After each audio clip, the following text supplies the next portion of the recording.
Hey, hello, I'm Emma. I'm really glad you're here. I want you to do something with me, right at the start. It might feel a little silly, but just go with it. I want you to close your eyes, just for a few seconds. And I want you to picture yourself. Not you today, not you thinking about yesterday's problems or tomorrow's worries. I want you to picture you in the middle of an ordinary Wednesday in 2026. What do you see? What does that version of you feel like? Are they lighter, calmer, more sure of themselves? Or maybe just quietly happy? Hold that image, just for a moment. Now open your eyes. Welcome to 2026. Okay, not literally.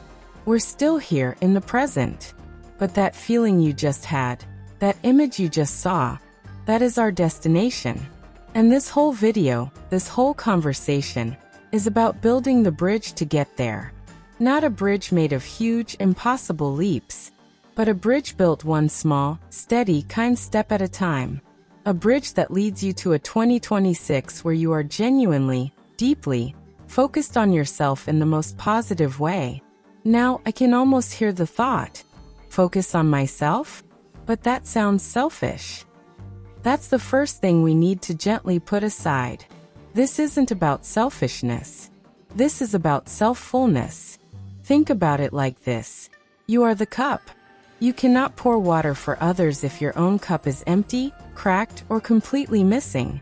Focusing on yourself is about repairing that cup, filling it up, so that what overflows from you, your kindness, your work, your love for others, is clean, abundant, and true. It comes from a place of plenty, not from a place of desperate scarcity. So let's give ourselves permission. Permission to put our own oxygen mask on first. It's not just allowed, it's necessary. So where do we even start? The world is loud. It's full of voices telling us who we should be, what we should buy, what success looks like. To focus on yourself, the very first step is to get quiet. I don't mean you have to move to a mountaintop. I mean creating little islands of quiet in your day. It could be 5 minutes in the morning before you check your phone. Just you and your breath, and the quiet. It could be listening to the sound of the water while you wash dishes, really listening, instead of listening to the podcast in your ear. It's in these quiet moments that you can start to hear your own voice again. Not the voice of your boss, your family, social media, or that nagging critic in your head. Your voice, the one that whispers, I'm tired, or I really love painting, or this doesn't feel right anymore. That voice is your compass. And in 2026, you are going to be an expert at listening to it. This leads us to a powerful idea. Boundaries. Oh, that word can feel so stiff, so unfriendly. Let's not call them boundaries. Let's call them love fences.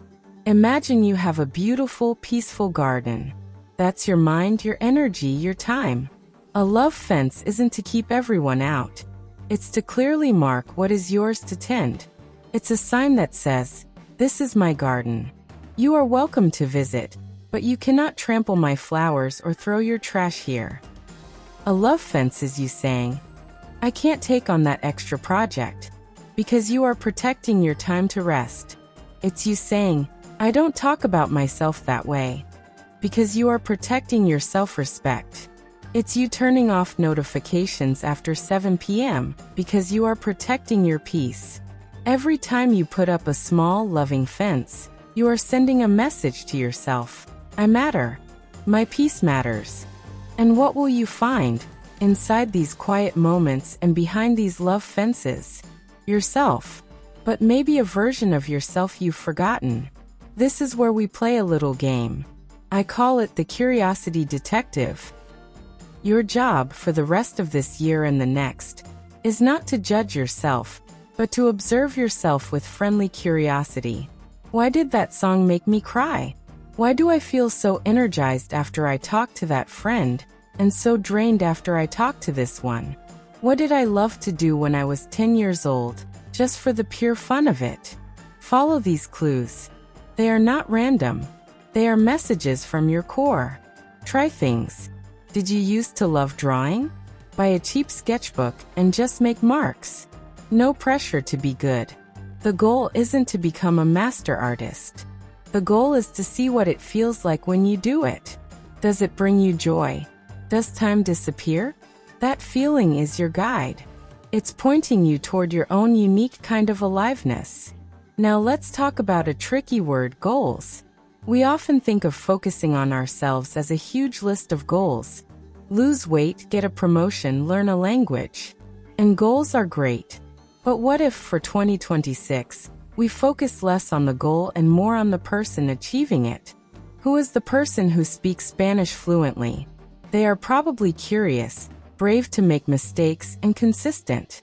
Who is the person who feels healthy and strong? They are probably someone who listens to their body, who chooses kindness for themselves in their food choices, who enjoys moving. So don't just set a goal to get fit. Focus on becoming the person who enjoys feeling strong. Start by becoming friends with your body. Take a walk and just feel the sun. Stretch like a cat when you wake up. The goal will happen as a side effect of you changing your focus from the outcome to the experience. This is where our mind needs a little training, because our brains are like Velcro for negative thoughts and Teflon for positive ones. It's an old survival trick. But in 2026, we're not just surviving. We're aiming to thrive. So we need to retrain that Velcro. Every night before you sleep, try this. Think of 3 tiny, simple things that were okay today. Not amazing, just okay. The taste of your coffee, the color of the sky, the fact that you made your bed. Say them to yourself. My coffee was warm. The sky was a funny shade of gray. I made my bed. You are teaching your brain to scan for the neutral to good. You are building a habit of noticing what is not wrong. This slowly changes the background music of your mind from anxiety to a gentle, appreciative calm. And of course, we will have bad days. The goal is not to be happy all the time. That's impossible. The goal is to be your own best friend on a bad day. Imagine your best friend came to you, crying, saying they messed up at work. They feel like a failure. Would you yell at them? Would you say, "You're right, you're terrible"? No. You'd make them tea. You'd say, "It's okay. Everyone has days like this. I'm here." Now, can you offer that same exact kindness to yourself? When you make a mistake, can you put a hand on your heart and whisper, "It's okay. This is hard. I'm here"? This is the heart of focusing on yourself. It's the ultimate love fence. It's the quiet voice in the storm. It's deciding that your worth is not up for debate, especially not by you. So let's paint the picture of a day in 2026. You wake up and you don't immediately grab your phone. You lie there for a minute. You feel the sheets. You take a deep breath. You might think, "I'm grateful for this bed." You get up and move your body in a way that feels good, not punishing. You eat something that makes you feel energized. You work, but you take breaks. You look out the window. You drink water. When a stressful email comes in, you feel the panic rise, but then you hear your own voice. "It's okay. Breathe. You can handle this." You say no to an invitation because you're tired, and you don't make a huge drama out of it. You just say no kindly. And in the evening, you do something for the pure joy of it. You read. You cook. You call someone you love. You sit in silence. You go to bed feeling like you were on your own team today. Not every day is perfect, but most days feel peaceful. You are no longer at war with yourself. That feeling, that peace, is the most powerful thing you can cultivate. It becomes your home base. From that place of inner peace, everything else flows. Your relationships get better because you are not needy, you are full. Your work gets better because you are creative from a place of calm, not panic. Your entire life becomes a reflection of that inner friendship you've built. So here is your invitation. Don't wait for January 1st, 2026. Start building that bridge now today. Start with 5 minutes of quiet. Start by noticing one thing that's okay. Start by saying one kind thing to yourself when you look in the mirror. Just one. This is not a race. It is the gentlest, most important journey you will ever take. The journey back to yourself. The journey to becoming your own home. When you focus on yourself in this positive, loving way, you are not leaving the world behind. You are finally becoming the person the world needs you to be. Whole, present, and deeply, quietly amazing. Okay, bye, see you soon.